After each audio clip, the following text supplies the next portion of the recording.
एक एक गरीब को अमीर नहीं बना देंगे। हमारी जो गरीब माताएं बहनें उनको लखपति दीदी नहीं बना देंगे।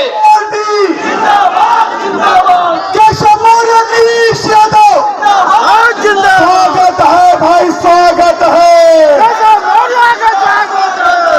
स्वागत है भाई, स्वागत है, स्वागत है भाई, स्वागत है, सभी कार्यकर्ता बंधुओं से निवेदन है कि वो स्थान ग्रहण कर लें और जो भी अपने कार्यकर्ता बंधु सड़क के किनारे खड़े हैं कृपया वो पंडाल की तरफ आ जाए।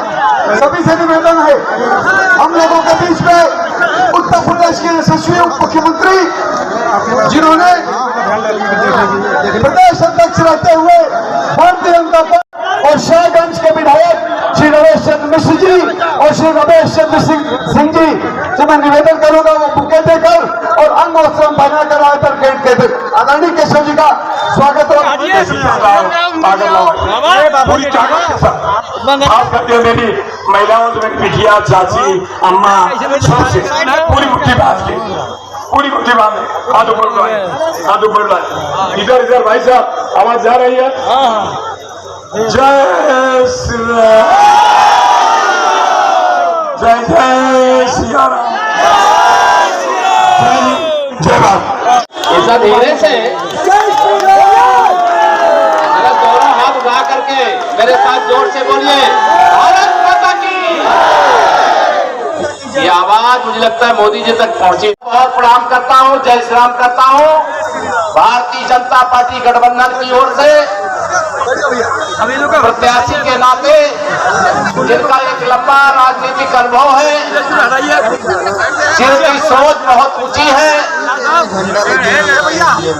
जौनपुर के सर्वांगीण विकास के लिए, यहाँ के नौजवानों के रोजगार के लिए, यहाँ के किसानों के उत्पादन को खरीदने के लिए, यहाँ की माताओं बहनों के सशक्तिकरण के लिए, शिक्षा तो यहाँ बहुत है उसका स्वागत, लेकिन उद्योगों का बहुत अभाव था, उसको बढ़ाने की जो बात आज कृपा शंकर जी ने कही है, मैं स्वागत करता हूँ और उनको भारी अंतर से जिताने की आप सब लोगों से अपील करता हूँ।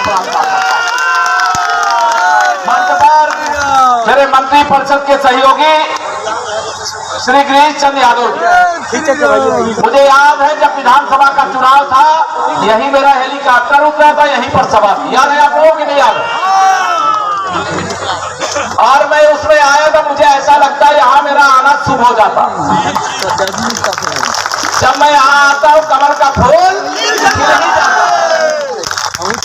ऐसे हमारे मंत्री परिषद के साथी गिरीश यादव जी, जब मैं उस समय आया था, मैंने कहा कि हमारी राजनीतिक हिस्सेदारी हमारे परिवार वालों की शिकायत रहती है, लेकिन अब जौनपुर नगर पालिका के प्रथम नागरिक के रूप में मनोरमा जी को आपने निर्वाचित करके नगर पालिका अध्यक्ष बना दिया, इसकी मैं बधाई देता हूँ।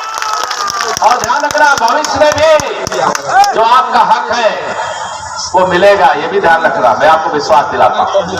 मंच पर हमारे प्रदेश के उपाध्यक्ष, विधान परिषद में हमारे साथी, आप सबके आशीर्वाद से मोदी सरकार बनने जा रही है, बनने जा रही है कि नहीं बनने जा रही बताओ। अब ये जौनपुर वालों को जो ताकत आपने 2022 के विधानसभा चुनाव में दिखाई थी, उससे दुगुनी ताकत, उससे दुगने तिगुने वोट के अंतर से आप सबको जौनपुर लोकसभा भाजपा 2024 में भी है और आप सबके आशीर्वाद से देश और प्रदेश में 2047 तक रहेगी।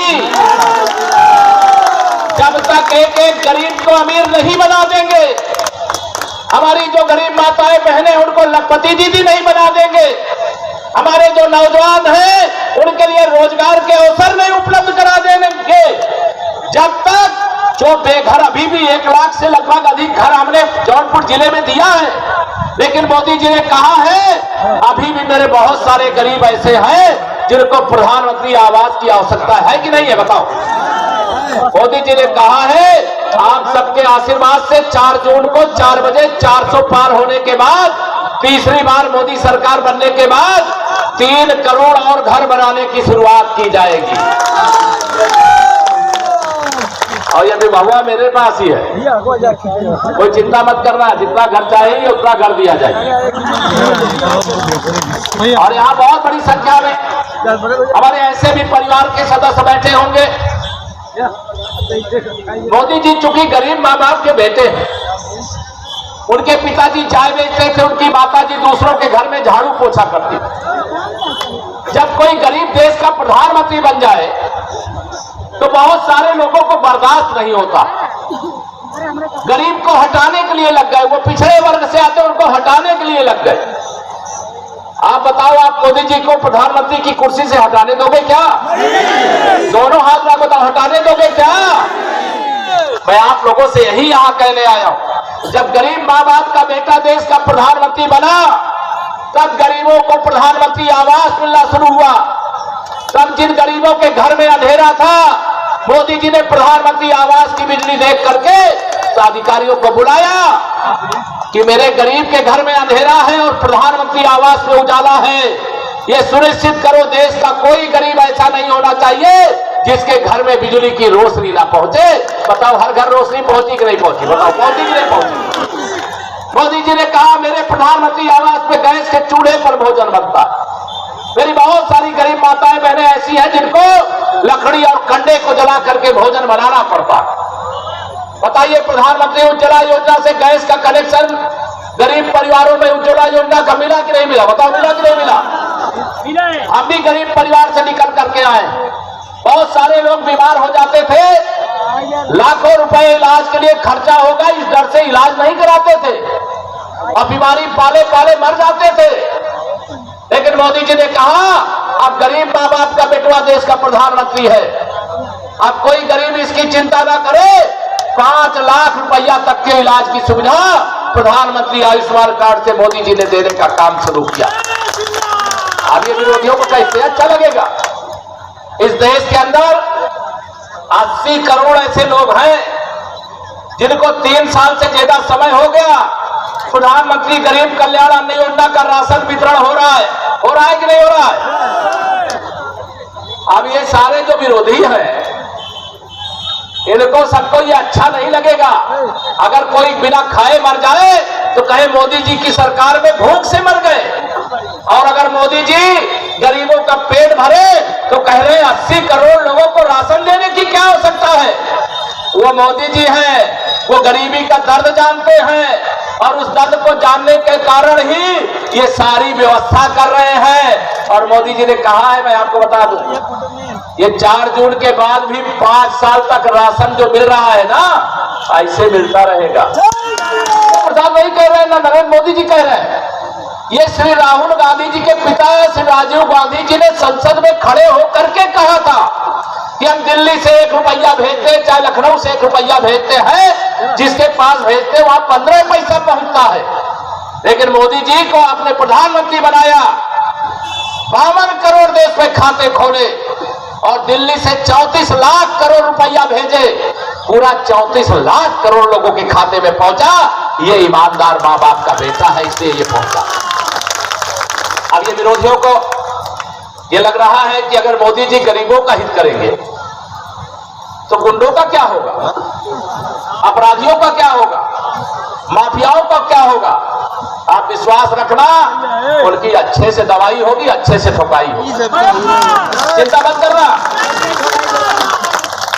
आप चिंता मत करना, गुंडागर्दी नहीं रहेगी, ये विश्वास दिला करके जा रहा हूं।